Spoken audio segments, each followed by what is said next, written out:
I think you'll agree that it would be far better to avoid fires breaking out altogether. Well, OSHA agrees as well, requiring employers to inform employees of potential fire hazards in their work areas and the measures they need to take to prevent fires from starting in the first place.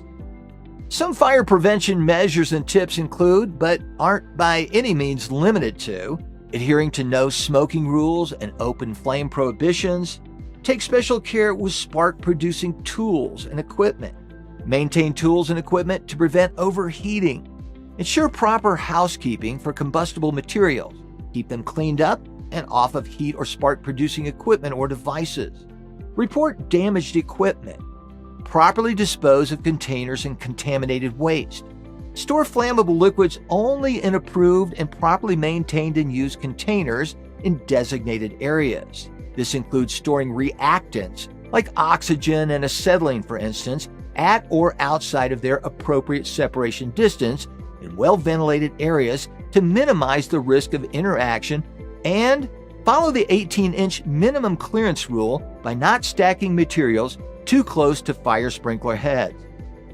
And I bet you can think of some others, am I right? Now, the unique characteristics of your work environment is going to require you to expand this list. So do your due diligence, fill out those job safety analyses, and make sure you're giving everyone their best shot at preventing fires in the first place.